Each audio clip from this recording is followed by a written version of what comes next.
En el siglo VI, un clérigo bizantino firmó un pacto con el diablo, utilizando su propia sangre.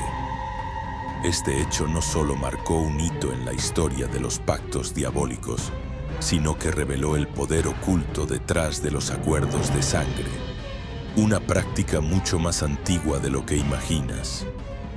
Hoy, exploraremos cómo la sangre ha sido utilizada a lo largo de los siglos, desde rituales sagrados en culturas antiguas hasta los oscuros pactos de la Edad Media.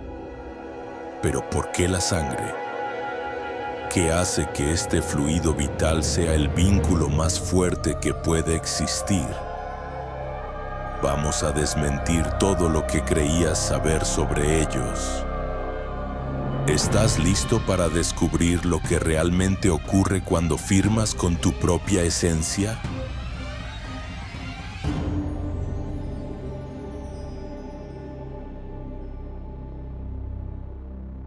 Este es el canal del brujo Efraín Balak. Les doy la bienvenida. Aquí exploramos el lado arcano de la historia, la filosofía y la brujería. El índice, como siempre, está en la descripción de este video. Existen muchas promesas que se escriben con tinta y se olvidan con el tiempo. Contratos firmados en papel que terminan hechos ceniza. Y luego están los juramentos que se graban directamente en el tejido de la realidad, que aunque lo quieras no podrías romperlos, utilizando la única tinta que el universo no puede borrar, la sangre. Hoy hablaremos de los pactos de sangre, pero ¿qué son en realidad? Olviden por un momento las imágenes teatrales del cine y las exageraciones de los cuentos de terror. Un pacto de sangre es una de las formas más antiguas y potentes de la magia. Un acto mediante el cual la voluntad de una persona se sella con su propia esencia vital, creando un vínculo que trasciende lo físico, lo temporal e incluso lo espiritual. Esto no es una metáfora, es un procedimiento con una larga y documentada historia. Sin embargo, la concepción popular casi siempre ignora esta base y se enfoca en una sola de sus variantes: el pacto con el diablo. Esta idea, aunque culturalmente potente, es una distorsión histórica que surgió y se consolidó en Europa durante la Baja Edad Media y explotó durante la era de la caza de brujas. Fue el resultado de una campaña teológica que buscaba erradicar y demonizar las prácticas paganas y los ritos populares preexistentes, reinterpretando cualquier juramento de poder que no proviniera de su Dios como un acto de traición hereje. La imagen del brujo firmando un contrato con Satanás a cambio de favores se convirtió en una explicación conveniente para todo aquello que desafiaba la norma, desde un conocimiento extraordinario hasta una habilidad artística inexplicable. Pero reducir los pactos de sangre a este único arquetipo ignora el principio fundamental que lo hace funcionar. La verdadera clave de su poder reside en la naturaleza de la sangre misma. Podemos estar más que seguros de que la sangre no es únicamente un fluido biológico. Es un condensado de la fuerza vital de una persona. Contiene el plano energético de un individuo y el eco de todos sus antepasados.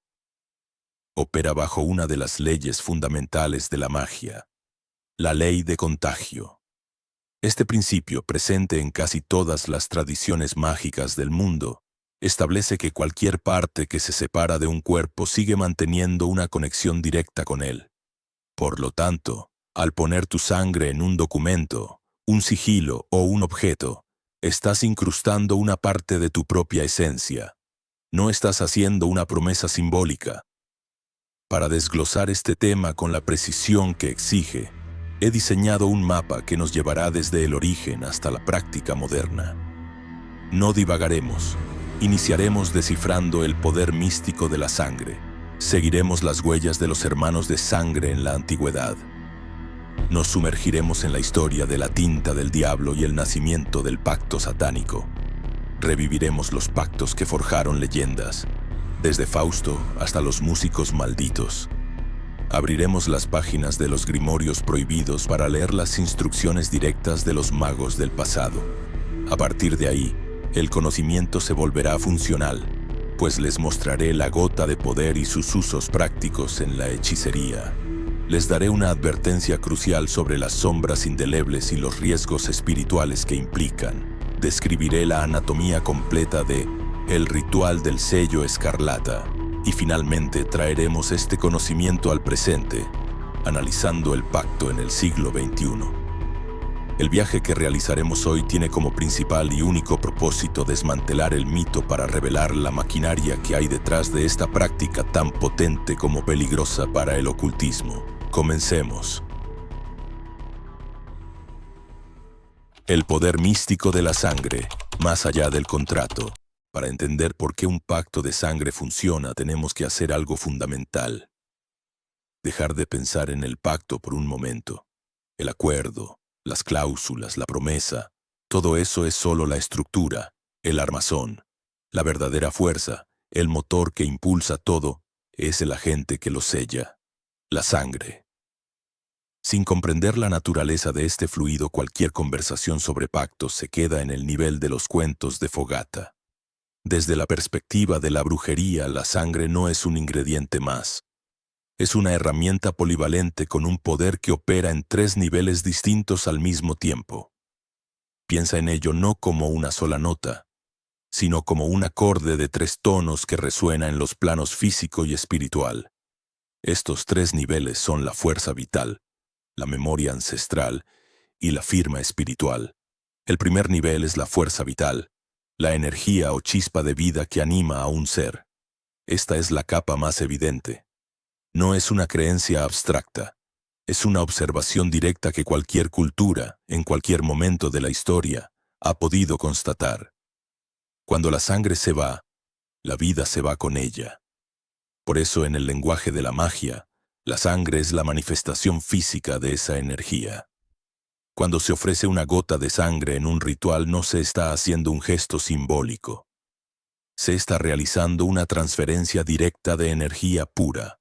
Está literalmente alimentando el hechizo con una porción concentrada de su propia existencia. Tenemos un ejemplo histórico muy claro de esto en las prácticas de los sacerdotes mayas en Mesoamérica. No se trataba de un pueblo primitivo, sino de astrónomos y matemáticos avanzados. Ellos practicaban la autosangría ritual, perforándose la lengua, los lóbulos de las orejas o los genitales con espinas de maguey o dagas de obsidiana. Su objetivo era ofrecer su sangre, que llamaban kik, a las deidades y a la tierra. Para ellos era el alimento de los dioses, el combustible que mantenía el cosmos en equilibrio y aseguraba que el sol saliera cada día. Su lógica era perfectamente funcional. Para recibir vida de la tierra en forma de cosechas, primero debían infundir su propia vida en la tierra. De la misma forma, cuando un brujo hoy en día unge una vela con una gota de sangre, está inyectándole una carga de energía vital que actúa como un catalizador, un acelerador que fuerza al hechizo a manifestarse más rápido y con más contundencia. El segundo nivel de poder es la memoria ancestral. La ciencia moderna nos dice que la sangre transporta nuestro ADN, el código biológico que nos define. El ADN es también el archivo espiritual de todo nuestro linaje. Cada gota de tu sangre no solo lleva las instrucciones para construir tu cuerpo, también lleva la memoria energética, las afinidades, las bendiciones y las deudas kármicas de todas las generaciones que te precedieron. Es como un río que fluye desde un pasado remoto hasta el presente, y tú eres su desembocadura. Cuando usas tu sangre en un ritual, no actúas solo, invocas el poder colectivo de toda tu herencia. Si en tu linaje ha habido otros practicantes, llamas a su fuerza para que se sume a la tuya. Esto explica por qué en muchas tradiciones ocultistas se le daba tanta importancia a los linajes de sangre. No era una cuestión de estatus, sino de pura eficacia mágica. Una línea de sangre que ha cultivado poder a lo largo del tiempo produce una sangre que funcionalmente es una herramienta más potente. El tercer y último nivel es la firma espiritual, la vibración única e irrepetible de un alma. Así como tus huellas dactilares te identifican en el mundo físico sin lugar a dudas, tu firma espiritual te identifica en los planos no físicos. Es la frecuencia fundamental de tu ser, y la sangre es el vehículo material que la transporta con la máxima fidelidad. Es más precisa que tu nombre y más personal que tu rostro. Sellar un trabajo mágico con tu sangre tiene dos consecuencias prácticas inmediatas. Primero, el hechizo queda vinculado a ti de forma inequívoca. Su energía sabe exactamente de dónde viene y a quién responde. Segundo, hace que el hechizo sea extremadamente difícil de bloquear o desviar, porque está sintonizado a tu frecuencia única. Es una llave diseñada para una sola cerradura en todo el universo. Por eso, en un pacto, la firma con sangre es la garantía absoluta. No es un nombre escrito en rojo, es la esencia misma del firmante, fusionada con los términos del acuerdo a un nivel espiritual. Ahora bien, ¿cómo se conectan estos tres niveles de poder con el objetivo de un hechizo? A través de un principio operativo fundamental de la magia, conocido como la ley de contagio. Este concepto, que fue documentado extensamente por el antropólogo Sir James Frazer en su obra monumental La Rama Dorada, establece que las cosas que una vez estuvieron unidas o formaron parte de un todo, mantienen una conexión energética después de ser separadas. Dicho de forma más sencilla, una parte de ti, como tu sangre, sigue siendo tú, incluso fuera de tu cuerpo. Funciona como un nexo, un ancla espiritual que te mantiene vinculado a cualquier objeto o lugar donde se deposite. Es esta ley la que hace que la magia de sangre sea tan directa y personal. No estás simplemente enviando energía, estás creando un puente directo. Si te interesa el lado práctico de todo esto, estamos abriendo el área de miembros del canal. Allí encontrarás rituales claros y reales, técnicas de adivinación y consejos que puedes aplicar en tu día a día, incluso sin ser un practicante activo. Puedes unirte con el botón Unirme y acceder a videos privados adicionales. En la práctica ritual, todo este poder se manifiesta de dos maneras principales: como un catalizador y como un sello. Como catalizador, la sangre acelera una manifestación.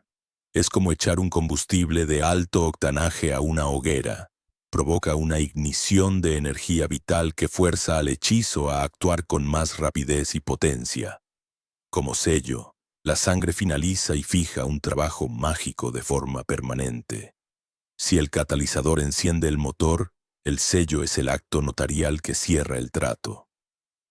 Al firmar un pacto o trazar un círculo de protección con sangre, se declara: esta es mi voluntad final. El trabajo está hecho y queda irrevocablemente atado a mi esencia. No deja lugar a la duda. Es la declaración de autoridad más absoluta que se puede hacer. Por eso, un consejo práctico: nunca uses tu sangre en un ritual si albergas dudas, porque esa duda quedará sellada junto con tu intención, contaminando el resultado. La sangre no miente. En definitiva, la sangre es una herramienta mágica superior porque encapsula esta triple naturaleza. Es energía pura, es la herencia de un linaje y es la identidad de un alma. Ahora que se entiende el poder de la tinta, podemos empezar a examinar los contratos que, a lo largo de la historia, se han atrevido a escribirse con ella.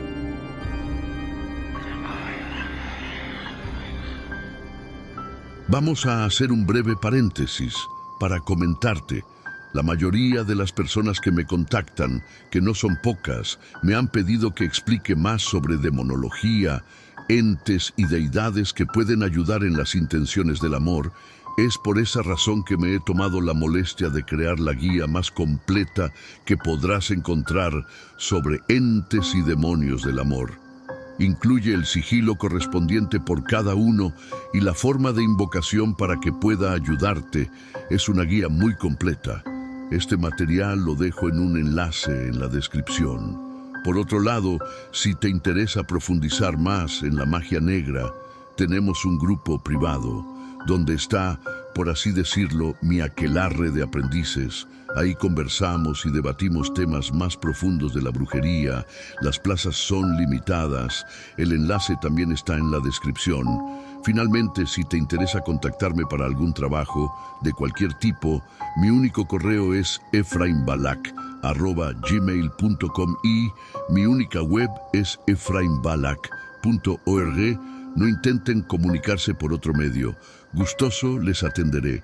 Tengan en cuenta, por favor, que muchas personas intentan contactarse conmigo y a veces me resulta demoroso responder a todos, pero siempre lo hago. Para acabar, incluyo en la caja de descripción un regalo si están interesados en la magia negra y los hechizos de amor. Continuemos.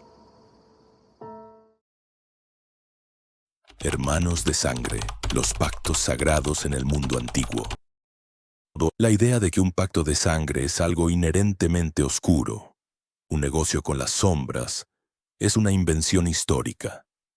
Es una capa de pintura negra aplicada sobre un lienzo mucho más antiguo y sagrado. Antes de que se convirtiera en un sinónimo de condenación, el acto de mezclar la sangre era uno de los rituales más constructivos que existían. No era una venta, era una fusión. No se trataba de someterse a una fuerza externa, sino de crear familia donde la biología no lo había hecho. Era el contrato social y espiritual definitivo, y para entenderlo, tenemos que viajar a un tiempo en que la sangre era vista como el cemento del mundo, no como la tinta del infierno. Nuestra primera parada es en las vastas llanuras de la estepa póntica, al norte del Mar Negro, hace más de 2500 años.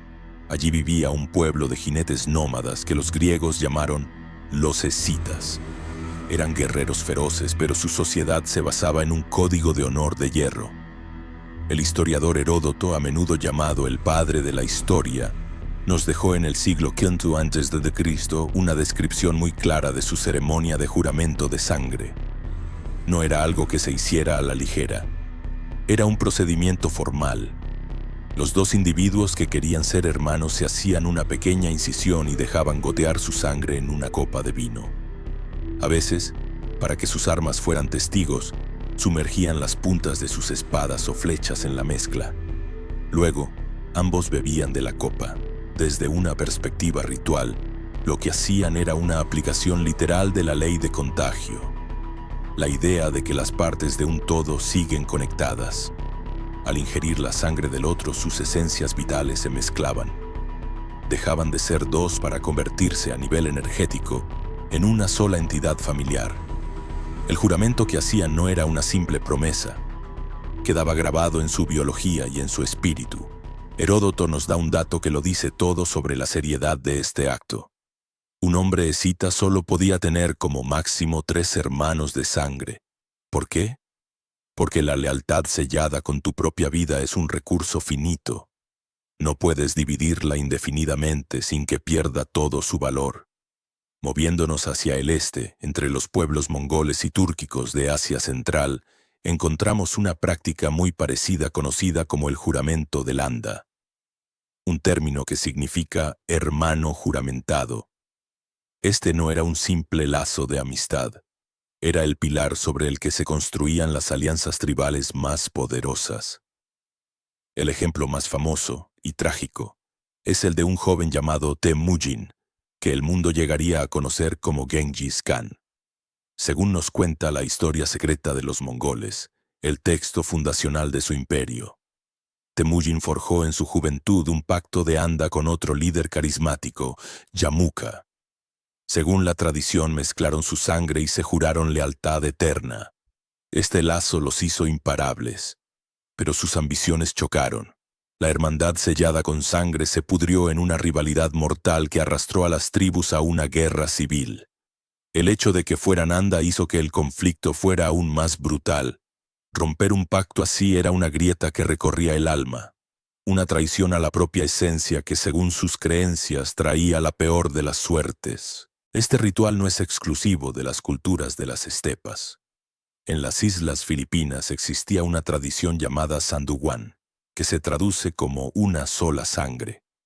Y tenemos un registro histórico fascinante de este rito en un momento de choque cultural.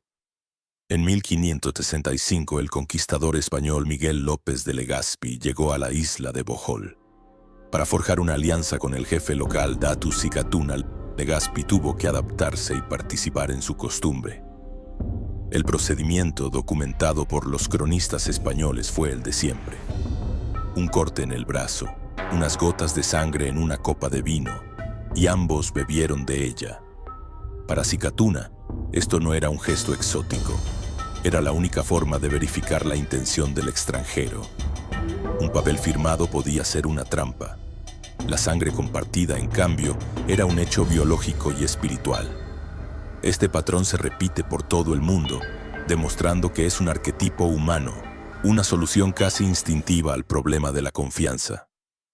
En la mitología nórdica, el dios tramposo Loki le recuerda a Odín que una vez mezclaron su sangre, un juramento que explica por qué Odín tolera a Loki en Asgard, a pesar de sus crímenes. Incluso la iglesia cristiana primitiva tuvo un ritual llamado Adelphopoiesis, o creación de hermanos. Era una ceremonia que unía a dos hombres en una hermandad espiritual ante el altar. Aunque el acto físico de mezclar sangre se sustituyó por oraciones y el compartir del vino consagrado, muchos historiadores lo ven como un acto de sincretismo, el proceso por el cual una nueva religión absorbe y adapta prácticas más antiguas para hacerlas aceptables. Fue una versión domesticada, sin colmillos, de los antiguos y más viscerales pactos paganos.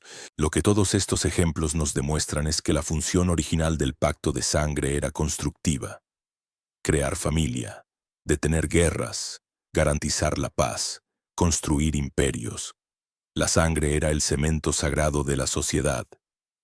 La idea de que su uso es una profanación es una inversión total de su significado original.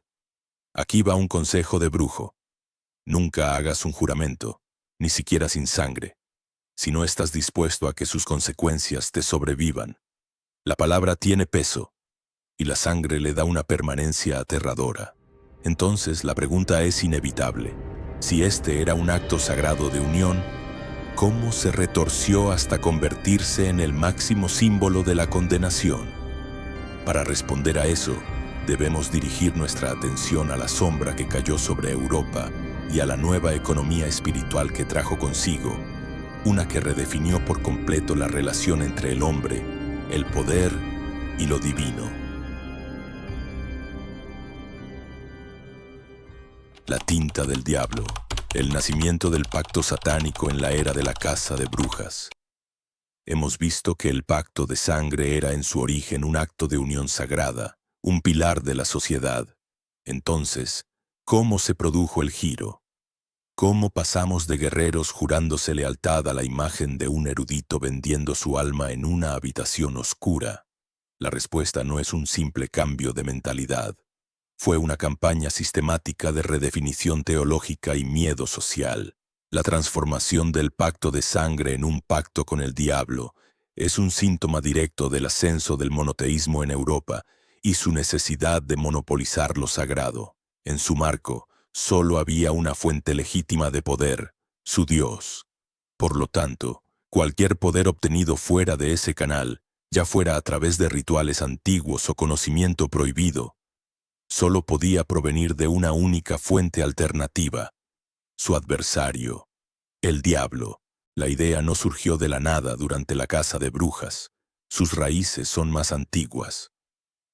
La primera historia claramente documentada de un hombre pactando con el diablo nos llega del siglo VI, en el Imperio Bizantino. Es la leyenda de Teófilo de Adana, un clérigo ambicioso que tras ser destituido de su cargo se sintió desesperado. Según el relato de su contemporáneo Eutiquiano, Teófilo buscó a un hechicero que lo puso en contacto con Satanás.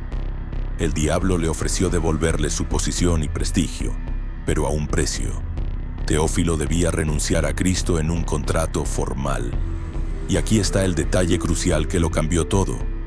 Por primera vez en este tipo de relatos, se especifica que Teófilo firmó el documento con su propia sangre. Esta historia se convirtió en un éxito viral de la Edad Media. Fue traducida al latín, contada en sermones y adaptada en obras de teatro.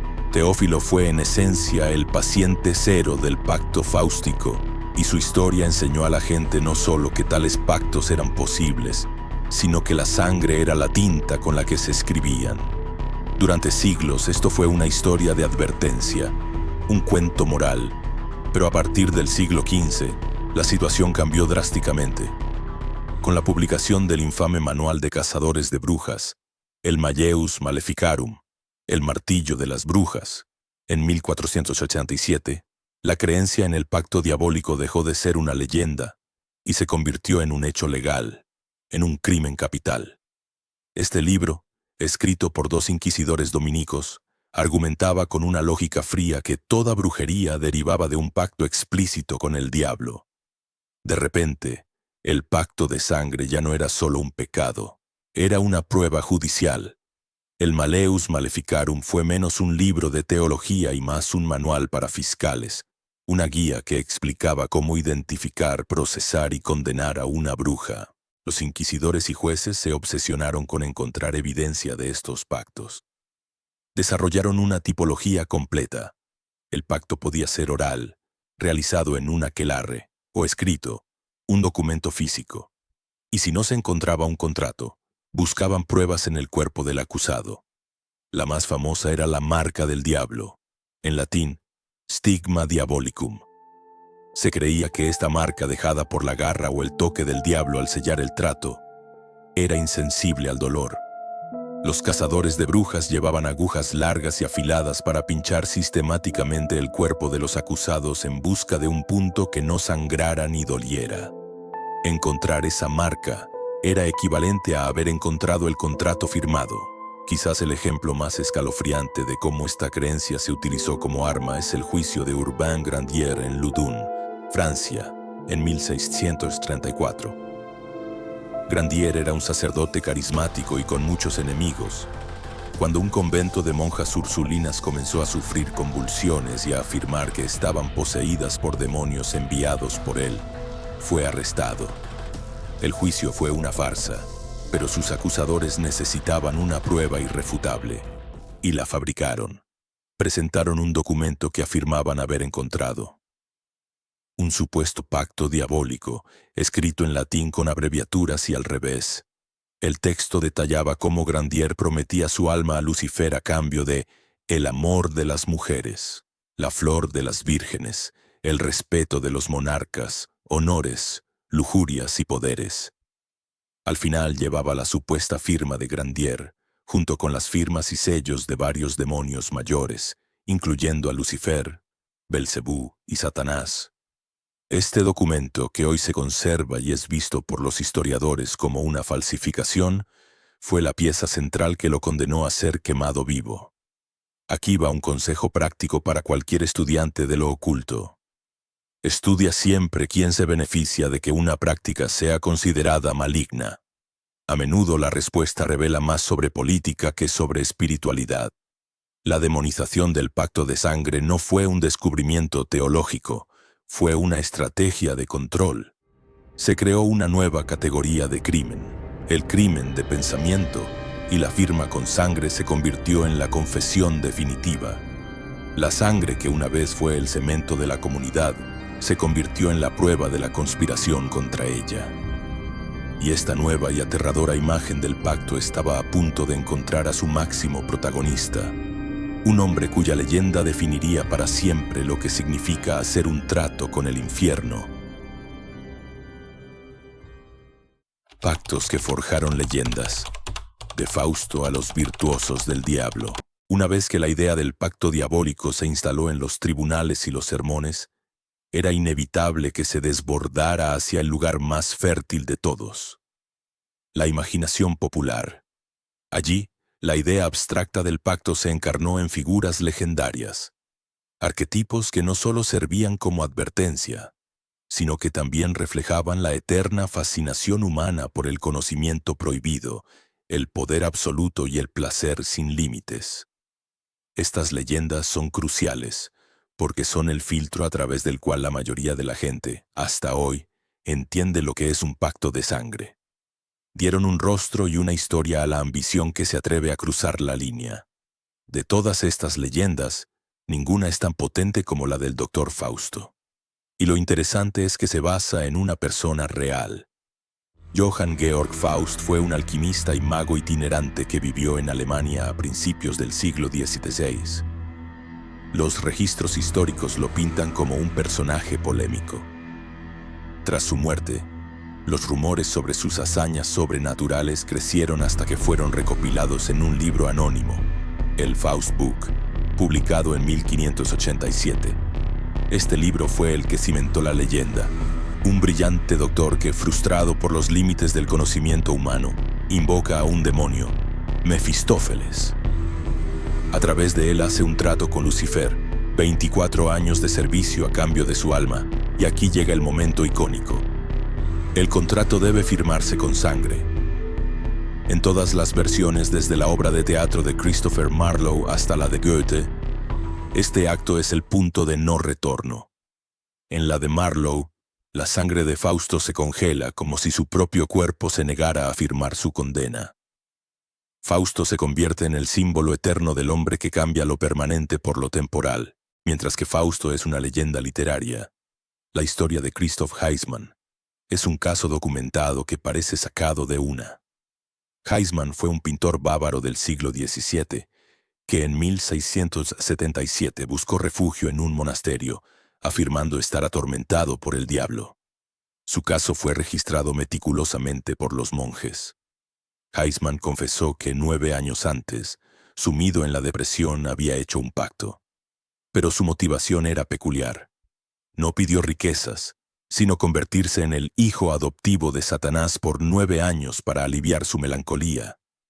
Afirmó haber firmado 2 contratos, el primero con tinta y un año después un segundo con su propia sangre. Los monjes lo sometieron a una serie de exorcismos.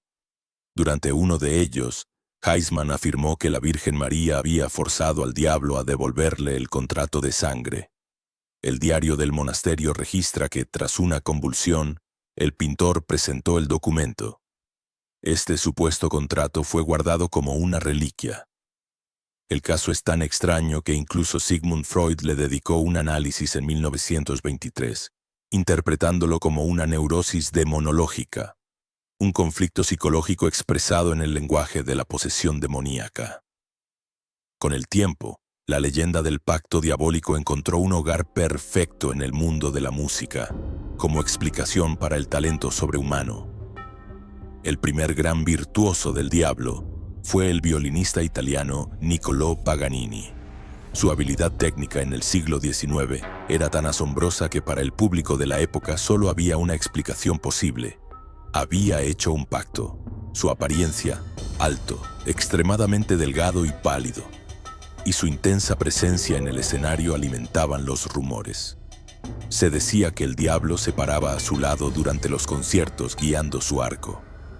Paganini, un genio del marketing, nunca desmintió estos rumores, pues le envolvían en un aura de misterio que llenaba los teatros. Este arquetipo cruzó el Atlántico y renació en el sur de Estados Unidos a principios del siglo XX, con la figura de Robert Johnson, el legendario guitarrista de blues. La leyenda de Johnson es uno de los mitos fundacionales de la música moderna. Se cuenta que, siendo un guitarrista mediocre, Johnson desapareció. Cuando regresó, poseía una maestría inexplicable. La historia que él mismo ayudó a propagar era que había llevado su guitarra a una encrucijada a medianoche. Allí, se le apareció una figura alta y oscura, el diablo, quien tomó su guitarra, la afinó y se la devolvió, otorgándole un talento prodigioso a cambio de su alma. Canciones suyas como Me and the Devil Blues o Crossroad Blues se convirtieron en la banda sonora de su propio mito. Su muerte prematura a los 27 años no hizo más que cimentar la leyenda. Estos relatos, desde Fausto hasta Robert Johnson, no son solo anécdotas. Son los vehículos culturales que transportaron la idea del pacto de sangre a través de los siglos. Solidificaron la conexión entre la ambición desmedida y un precio espiritual terrible. Pero mientras estas historias se contaban en libros y canciones, en habitaciones secretas existían otros libros, los grimorios, Y estos no contaban leyendas, daban instrucciones.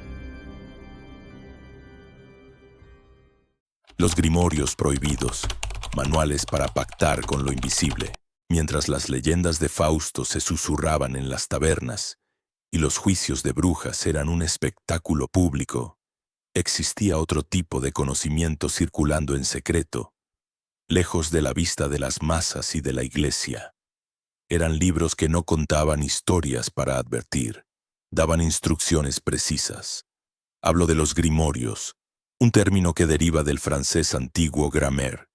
En una época en que solo el clero y la nobleza sabían leer, cualquier libro escrito, especialmente en latín, era visto como un objeto de poder y misterio, una gramática de la realidad. Por extensión, la palabra vino a designar específicamente los manuales de magia ceremonial europea. Lejos de ser colecciones de cuentos o hechizos folclóricos, estos textos eran tratados técnicos. Su objetivo era codificar el contacto con el mundo de los espíritus, transformar un acto de fe ciega o desesperación en un procedimiento repetible, con la lógica de un ingeniero espiritual. Si la leyenda preguntaba, ¿qué pasaría si un hombre pactara con el diablo? El grimorio era el manual que respondía, así es como se hace para pactar con una entidad. Un error común es imaginar un grimorio como un simple recetario de pociones y maldiciones. La realidad es mucho más compleja y estructurada. Un grimorio completo es un sistema integral, un marco operativo para la magia. Detalla las herramientas que el mago debe fabricar y consagrar él mismo. Desde la daga ritual de mango negro, atame, usada para dirigir la energía, hasta la túnica de lino blanco que simboliza la pureza de intención. Especifica los tiempos astrológicos correctos para realizar las operaciones, basándose en las horas planetarias y las fases de la luna. Se entendía que el cosmos era un participante activo en el ritual, y alinearse con sus ciclos era crucial para el éxito. El grimorio proporciona los diagramas exactos para trazar los círculos de protección, fortificados con nombres divinos en hebreo o latín, que actúan como una fortaleza para el mago. Y, fundamentalmente, muchos de ellos contienen catálogos de entidades no físicas. No son solo listas de nombres, son perfiles detallados con los sellos o sigilos de cada espíritu, que son como su firma energética o su dirección en el plano astral, sus rangos en las jerarquías infernales o celestiales, y los poderes y conocimientos que gobiernan. El pacto dentro de este marco deja de ser un ruego desesperado y se convierte en una transacción legalista, un contrato negociado entre el mago, que actúa como autoridad, y la entidad convocada. La sangre en este contexto es la firma notarial que valida el acuerdo en todos los planos de la existencia. De todos los grimorios, ninguno es tan explícito y notorio por su enfoque en el pacto como el Gran Grimorio, también conocido popularmente como el Dragón Rojo, aunque a menudo se le atribuye una antigüedad mítica, ligándolo al rey Salomón para darle un aire de autoridad ancestral. Los historiadores y bibliógrafos sitúan su aparición en Francia durante el siglo XVIII, en plena era de la Ilustración, lo que demuestra la persistencia de estas ideas. Este libro no se anda con rodeos. Su propósito declarado es instruir al mago sobre cómo hacer un pacto con un demonio específico de alto rango llamado Lucifugo Rofocale. El nombre en sí es una pista de su naturaleza. Se traduce como el que huye de la luz.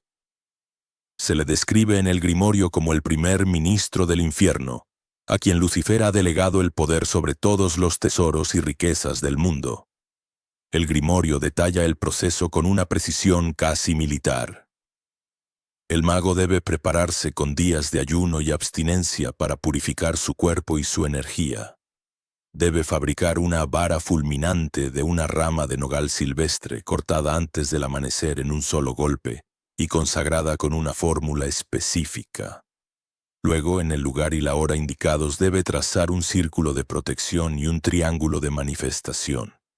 Desde la seguridad del círculo recita una potente invocación que no es una súplica, sino una orden.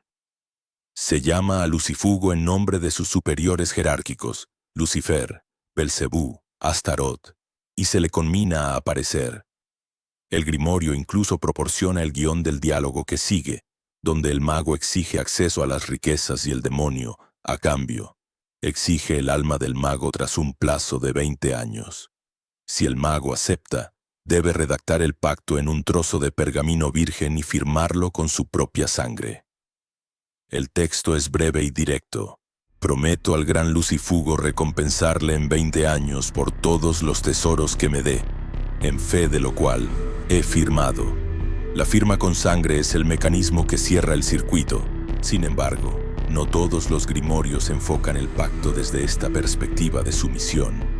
Existe otra corriente muy influyente conocida como la magia salomónica, cuyos textos más famosos son la llave mayor de Salomón y sobre todo la llave menor de Salomón o Lemegetón. La primera sección de este último libro, el Ars Goetia, es un catálogo de 72 demonios que según la leyenda el rey Salomón invocó, dominó y encerró en una vasija de bronce para que le sirvieran. El enfoque aquí es radicalmente diferente. El mago salomónico no negocia como un igual ni se ofrece como un subordinado. Actúa como un exorcista, un agente del poder divino que comanda a las fuerzas inferiores. Quien practica esta tradición opera desde el centro de un círculo mágico fortificado con los nombres sagrados de Dios en hebreo. Utiliza conjuros que no piden sino que ordenan a los espíritus en nombre de ese poder superior. El pacto, aquí, no es una venta del alma sino un juramento de obediencia que el mago impone al espíritu. ¿Y dónde entra la sangre? Su uso es más sutil. En algunos rituales salomónicos se puede usar una gota de sangre para consagrar una herramienta o para dar vida a un sello, pero su función principal no es pagar al demonio, sino estampar la autoridad del mago sobre el ritual. Es un acto de dominio, una forma de decir, yo, con mi propia fuerza vital, sello esta orden. Esto nos lleva a una distinción fundamental que los cazadores de brujas de la Inquisición nunca entendieron o más probablemente decidieron ignorar. Desde la perspectiva del mago ceremonial, él no era un adorador del diablo, era un científico de lo invisible, un monarca en su círculo que obligaba a las fuerzas del universo a obedecerle. La iglesia veía a un esclavo vendiendo su alma. El mago se veía a sí mismo como un rey reclamando su dominio. En definitiva, los grimorios tomaron el concepto vago y aterrador del pacto diabólico y lo convirtieron en un procedimiento técnico. Proporcionaron un mapa para navegar por aguas que, hasta entonces, solo se conocían a través de los relatos de naufragios. Y con este conocimiento técnico en la mano, la magia de sangre dejó de ser solo el dominio de los grandes pactos y empezó a filtrarse en la práctica de la hechicería cotidiana, en actos más pequeños, más personales, pero no menos potentes.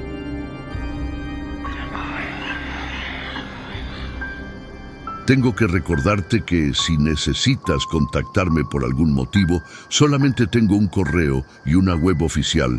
No hagas caso a ningún otro, por favor. Asimismo, ten en cuenta que la guía definitiva de los entes para el amor, el enlace a nuestro canal de aprendizaje y el regalo que les prometí está en la caja de descripción. La gota de poder. Usos prácticos de la sangre en la hechicería. Hasta ahora hemos hablado de grandes pactos que definen destinos y leyendas. Pero pensar que la magia de sangre se limita a esos actos dramáticos es como pensar que el fuego solo sirve para forjar espadas legendarias, e ignorar que también enciende la vela que ilumina una habitación. La verdad es que para el brujo la sangre es una herramienta mucho más versátil y cotidiana. No se necesita firmar un contrato con una entidad para usar su poder. Una sola gota, ofrecida con intención clara, puede ser la diferencia entre un hechizo que funciona y uno que transforma la realidad. Vamos a desglosar los usos funcionales de la sangre y sus aplicaciones. La primera y más común aplicación es para activar y consagrar objetos. Todo objeto en el mundo físico es, en esencia, energéticamente dormido. Una vela es cera y pabilo. Un amuleto es metal o piedra. Para que se conviertan en herramientas mágicas, necesitan ser despertados, cargados con una intención y una fuerza vital, y no hay método más rápido y directo para hacer esto que con sangre. El uso más común es la activación de sigilos. Un sigilo es un símbolo creado para representar un deseo específico. Dibujado en papel, es solo tinta, pero cuando el brujo deposita una gota de su sangre sobre él, el sigilo se convierte en un nexo viviente entre su voluntad y el universo. La sangre actúa como la chispa que enciende el motor del sigilo, liberando su intención en el tejido de la realidad. Lo mismo ocurre con los talismanes y amuletos. Ungir un talismán de protección con tu propia sangre lo personaliza a un nivel fundamental. El objeto no solo repele la energía negativa en general, aprende a reconocer tu firma energética específica y se convierte en una extensión de tus propias defensas. Es la diferencia entre tener un perro guardián que ladra a todos los extraños y uno que te reconoce y solo ataca a quienes representan una amenaza para ti. Algunos trabajos mágicos no son de lanzar y olvidar. Requieren una conexión continua, un mantenimiento. Aquí es donde la sangre se usa como ofrenda, como alimento para mantener un vínculo activo. Por ejemplo, en muchas tradiciones de brujería popular se crean fetiches o espíritus en botella que actúan como guardianes o ayudantes del brujo. Para mantener a estas entidades atadas y serviciales, se les ofrece periódicamente una gota de sangre. Este acto renueva el pacto a pequeña escala, refuerza la conexión y asegura que la entidad permanezca enfocada en su tarea. Otro uso crucial es el de vincularse a un hechizo de larga duración. Imagina que lanzas un hechizo para la prosperidad a largo plazo. Al añadir una gota de tu sangre a los ingredientes, ya sea en un saquito de hierbas, en el aceite de una vela o en un recipiente sellado, creas un lazo permanente. El hechizo queda anclado a tu línea de vida, extrayendo continuamente una pequeña cantidad de tu intención para seguir funcionando. Un consejo práctico. Debido a este vínculo, un brujo experimentado es extremadamente cuidadoso con los restos de sus hechizos de sangre. Deshacerse de un objeto que contiene tu sangre de forma incorrecta es como dejar una puerta abierta de par en tu campo energético. La sangre es el sellador mágico por excelencia. Su capacidad para fijar la intención la convierte en una herramienta ideal para la magia de protección. Una de las técnicas más antiguas y efectivas es la creación de guardianes de sangre, Blood Wards. Consiste en trazar sigilos de protección con una gota de tu propia sangre en los umbrales de tu hogar, los marcos de las puertas, los alféizares de las ventanas. No se trata de una protección pasiva. La sangre crea una barrera energética inteligente. Al contener tu esencia, la barrera reconoce a quienes viven en la casa y les permite el paso, mientras que detecta y repele las energías, entidades o intenciones hostiles que no coinciden con esa firma. Es en efecto un sistema de alarma espiritual personalizado. Dentro de un grupo de conocedores como un aquelarre o un coven, la sangre se utiliza para sellar los juramentos de lealtad y secreto. Mezclar una gota de sangre de cada miembro en una copa de vino y compartirla es una versión moderna de los antiguos pactos de hermandad. No es un simple acto de camaradería. Crea un vínculo grupal a nivel energético. El éxito de uno se convierte en el éxito de todos, y el peligro para uno se convierte en una advertencia para el resto. La energía del grupo se unifica, permitiendo realizar trabajos mágicos de una escala que un individuo solitario no podría alcanzar. Finalmente, en los trabajos mágicos más delicados o agresivos, la sangre se usa para asegurar la máxima precisión. En la magia de atadura, binding, destinada a limitar las acciones de una persona, untar su nombre o su imagen con tu sangre, o, si se puede obtener con la suya, ata el hechizo directamente a su patrón energético. Esto hace que sea casi imposible para la persona escapar de su efecto. En la magia de influencia o amor, añadir tu sangre a un regalo o a algo que la persona vaya a consumir es una forma de introducir tu esencia directamente en su campo energético, creando un lazo de familiaridad y atracción. De la misma manera, en la magia de ataque o las maldiciones, la sangre del lanzador se utiliza como un sistema de guiado. El hechizo no se lanza al azar. Sigue el rastro de la intención imbuida en la sangre y se dirige a su objetivo con una precisión infalible. Esta es la razón por la que la magia de sangre es tan temida. Un hechizo de sangre bien ejecutado no falla su objetivo, pero también es la razón por la que es tan peligrosa para quien la lanza. Debido a la ley de contagio, ese vínculo funciona en ambas direcciones. Si el hechizo es bloqueado o revertido, esa energía hostil tiene un camino directo de vuelta a ti a través de tu propia sangre. Es un arma de doble filo, y el primer filo siempre apunta hacia tu propia mano. Sombras indelebles. Los peligros y riesgos espirituales de un pacto de sangre. El punto sobre los riesgos. Hemos explorado el poder, la historia y la práctica. Pero un instructor que solo te enseña a acelerar y no a frenar no es un maestro, es un peligro. Ahora debemos hablar del coste. La magia de sangre es una de las herramientas más potentes en el arsenal de un brujo, pero esa potencia viene con un precio y con riesgos que no son mitológicos, sino funcionales. Ignorarlos es el camino más rápido al desastre. No hablaré aquí de moralidad. Hablaré de física espiritual, de causa y efecto. El primer y más fundamental riesgo de un pacto o juramento de sangre es su permanencia. Cuando sellas un acuerdo con sangre, no estás firmando un contrato de papel que puede ser quemado. Estás tejiendo los términos de ese acuerdo directamente en tu patrón energético. Este vínculo no se disuelve con el tiempo y en la mayoría de los casos ni siquiera termina con la muerte física. Desde una perspectiva kármica, un pacto de sangre crea una atadura que puede trascender encarnaciones. Si juras lealtad a una persona o a una entidad, ese juramento seguirá resonando en tu ser en vidas futuras, atrayéndote a situaciones y relaciones similares hasta que la deuda se cumpla. Romper unilateralmente un pacto de sangre es energéticamente un acto de automutilación. Es como intentar arrancar un órgano que ha crecido fusionado a ti. El intento puede causar un daño energético masivo, mucho peor que el de mantener el acuerdo. El segundo riesgo tiene que ver con la resonancia. Tu sangre emite tu firma espiritual única. Cuando la usas en un ritual, dejas esa firma impresa en el plano astral. Es como dejar tu dirección y tu número de teléfono en un lugar público del mundo espiritual. Si el ritual se hace correctamente, solo la entidad convocada responderá. Pero si quien lo realiza es una persona inexperta o su estado mental es inestable, esa firma puede actuar como un faro. Y ese faro no solo atrae a la entidad que buscas, sino a todo tipo de entidades parásitas que vagan por los planos sutiles. Estas criaturas son atraídas por la energía vital concentrada en la sangre.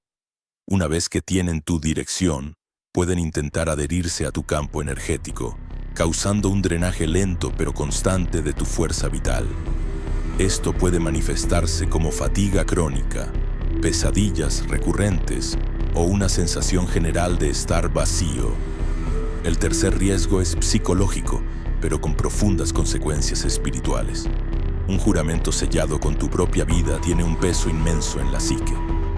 Si las circunstancias cambian y te ves en la tesitura de romper ese juramento, el conflicto interno puede ser devastador.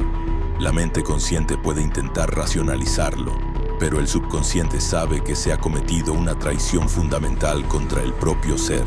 Este conflicto puede manifestarse como ansiedad severa, ataques de pánico o una depresión profunda. En la tradición de la brujería se cree que romper un juramento de sangre puede agrietar el alma, dejándolo vulnerable a la enfermedad y a la desgracia. Finalmente, está el riesgo del desgaste energético. Tu fuerza vital no es infinita. Aunque una sola gota de sangre no te debilitará físicamente, el acto de ofrecerla como combustible para un hechizo es un gasto energético significativo. Si abusas de esta técnica, usándola con demasiada frecuencia o para fines triviales, puede agotar sus reservas de energía vital. Esto no es como sentirse cansado después de un largo día. Es un agotamiento más profundo, a nivel celular y espiritual. Los síntomas incluyen un sistema inmunológico debilitado, apatía y una disminución drástica de su capacidad para realizar cualquier otro tipo de magia. Un consejo práctico. Reserva el uso de tu sangre solo para los trabajos más importantes y sagrados. Usarla para conseguir algo que podrías obtener por medios mundanos es como usar dinamita para abrir una puerta que no tiene cerradura. Es un desperdicio de poder y es increíblemente peligroso. En resumen, la magia de sangre es una herramienta de poder absoluto, pero el poder absoluto siempre exige una responsabilidad absoluta. Los vínculos que crea son permanentes. La atención que atrae no siempre es deseada, y el peso que impone sobre el alma puede ser aplastante. Antes de que cualquier aspirante a brujo decida siquiera considerar esta práctica, debe hacerse una pregunta. ¿Estoy dispuesto a vivir con las consecuencias de mi éxito? Porque en la magia de sangre, a diferencia de en otras artes, no hay vuelta atrás. El ritual del sello escarlata. Anatomía de un pacto mágico paso a paso. Hemos llegado al corazón técnico de nuestra materia. Después de entender la historia, el poder y los riesgos, es hora de analizar la mecánica del acto en sí. ¿Cómo se estructura un pacto formal con una entidad, según las tradiciones de la magia ceremonial? Ahora voy a pasar a describir o a realizar una síntesis del procedimiento tal como se encuentra en los grimorios clásicos.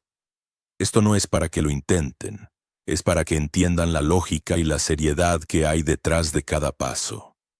Un ritual de esta magnitud es como una cirugía espiritual. Cada instrumento, cada movimiento, cada palabra tiene un propósito específico. Omitir uno solo de estos pasos es invitar al desastre. Un ritual de pacto no comienza cuando se encienden las velas. Comienza días, a veces semanas, antes. El primer paso es la preparación del mago. El operador debe purificarse para elevar su vibración y fortalecer su voluntad. Esto tradicionalmente incluye un período de ayuno, consumiendo solo alimentos ligeros o absteniéndose de ellos por completo. También implica una purificación física a través de baños rituales, a menudo con sales consagradas y hierbas. Igualmente importante es la abstinencia sexual, ya que la energía sexual es una de las más potentes y debe ser conservada y acumulada para el gran acto. Durante este tiempo el mago también prepara sus herramientas. Según grimorios como el Gran Grimorio, debe fabricar y consagrar su propia vara mágica. Cada herramienta debe ser creada o al menos purificada por el mago para que esté imbuida de su propia energía. Finalmente, debe elegir el lugar y el momento.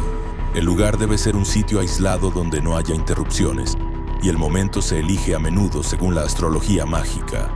Con el operador y las herramientas listas comienza el ritual. El primer acto es la creación de un círculo mágico. Este no es un simple dibujo en el suelo, es una fortaleza energética. Tradicionalmente se traza con una daga o espada ritual y se delinea físicamente con tiza o sal. Dentro de su perímetro se inscriben nombres de poder y símbolos de protección como pentagramas. El mago nunca abandona el círculo hasta que el ritual ha concluido. Una vez seguro, comienza la invocación. Este es el acto verbal central. La invocación no es una oración, es una combinación de llamada y mandato. El mago recita una fórmula precisa, llamando a la entidad por su nombre y ordenándole que se manifieste de forma visible y pacífica. Si el conjuro es correcto y la voluntad del mago es fuerte, la entidad se manifestará fuera del círculo, a menudo en un triángulo de manifestación trazado para contenerla. Cuando la entidad ha respondido, comienza la fase más peligrosa, la negociación. El mago, desde la seguridad del círculo, debe declarar su petición de forma clara. La entidad, a su vez, establecerá su precio. En la tradición de los pactos diabólicos, este precio es casi siempre el alma del operador, a entregar tras un plazo determinado. Aquí es donde la astucia del mago es crucial. Los cuentos están llenos de historias de demonios que explotan la letra pequeña. Una vez que se llega a un acuerdo verbal, se procede a la redacción del contrato en un trozo de pergamino virgen. Este es el punto de no retorno. Con el contrato redactado, el mago realiza el acto que sella el acuerdo. La firma con sangre. Se hace una pequeña incisión tradicionalmente en el dedo índice de la mano izquierda o en el brazo. La gota de sangre que brota se utiliza para firmar su nombre en el pergamino. Este acto, como ya hemos visto, no es simbólico, es la transferencia de la esencia vital del mago al documento, fusionando su ser con los términos del contrato. Una vez firmado, el pergamino se entrega a la entidad, a menudo arrojándolo fuera del círculo. Con esto el pacto queda sellado. Un error fatal para un principiante sería simplemente borrar el círculo y marcharse. Una vez que el negocio está hecho, la entidad debe ser formalmente despedida. Esto se hace a través de una licencia para partir. Es un conjuro final que libera al espíritu. Le ordena que regrese a su lugar de origen en paz y le recuerda que está atado por el pacto. Solo cuando el mago siente que la presencia se ha desvanecido por completo, puede proceder a deshacer el círculo y dar por concluido el ritual. Como pueden ver, un pacto de sangre ceremonial no es un acto impulsivo. Es un procedimiento complejo que requiere un conocimiento profundo y una voluntad de hierro. Y ahora que conocen la anatomía del ritual, podemos finalmente traer este antiguo acto a nuestro propio tiempo. El pacto en el siglo XXI, entre el símbolo psicológico y la práctica ocultista. Hemos viajado a través de estepas antiguas, tribunales inquisitoriales y los estudios polvorientos de los magos ceremoniales. Pero ¿qué ocurre con el pacto de sangre hoy, en un mundo saturado de información? ¿Se ha convertido en una simple reliquia histórica, un recurso para películas de terror? La respuesta es no. El pacto de sangre no ha desaparecido, se ha transformado. Ha adoptado nuevas formas y nuevos significados que coexisten en el complejo panorama del ocultismo moderno. Hoy, el pacto opera principalmente en tres corrientes distintas. Como un acto de psicomagia, como un juramento dentro de tradiciones de la mano izquierda, y trágicamente, como un acto literal malinterpretado por individuos inestables. Para algunos, especialmente aquellos influenciados por la psicología de Carl Jung o la magia del caos, el demonio con el que se pacta no es una entidad externa, sino una parte reprimida de la propia psique. El ritual del pacto, en este contexto, se convierte en un poderoso psicodrama, un acto ritual diseñado para provocar un cambio profundo en la propia mente. El objetivo no es vender el alma, sino reclamarla. En esta visión, redactar un contrato y firmarlo con sangre es un acto de autoconsagración. Es una forma de decirle a tu subconsciente, en el lenguaje más potente que existe, que estás absolutamente comprometido con un camino o un objetivo. El documento del pacto, a menudo, se quema después del ritual, liberando la intención al universo y a las profundidades de la propia mente. No se espera que aparezca un ser con cuernos. Se espera que la propia realidad interna se reconfigure para alinearse con el juramento. Por otro lado, existen corrientes ocultistas que sí trabajan con entidades que consideran reales.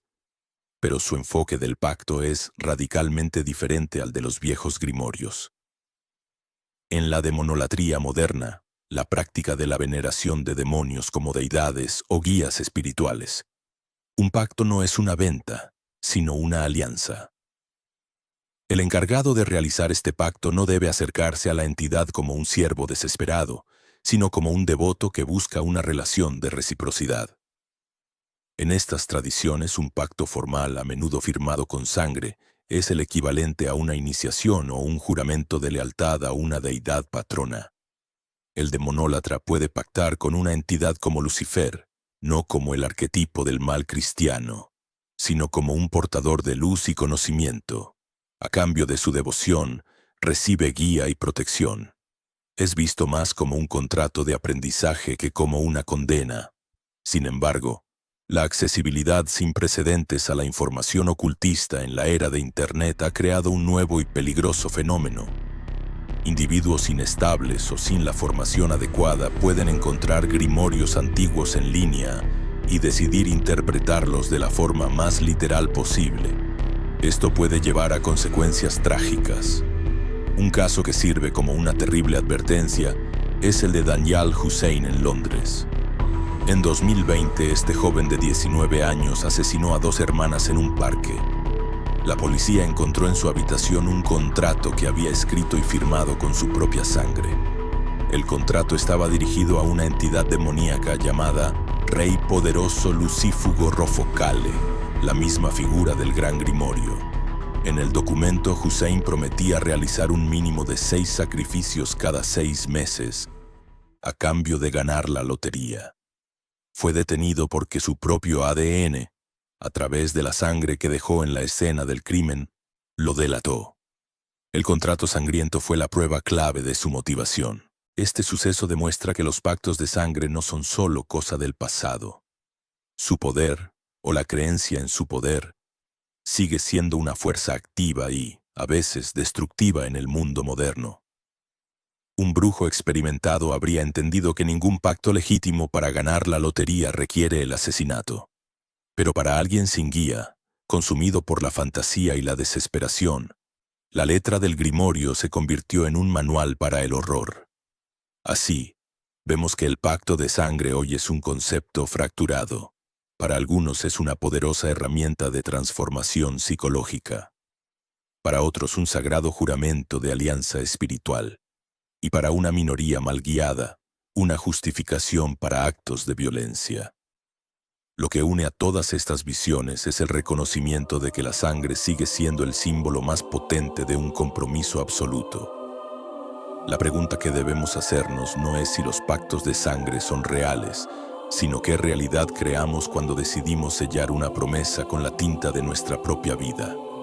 No olvides que este es el canal de Efraín Balak. Si necesitas contactarle por algún motivo, puedes hacerlo a través del correo efrainbalakugmail.com o a través de los medios indicados en la caja de descripción o en la web oficial efrainbalak.org. Por favor, no vayas a contactar a través de ningún otro medio.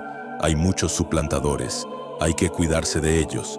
Finalmente, si quieres dar un paso más en la brujería, nos vemos en el grupo privado para conversar mejor. El enlace también está en la descripción. Hasta el siguiente video. Mucha suerte.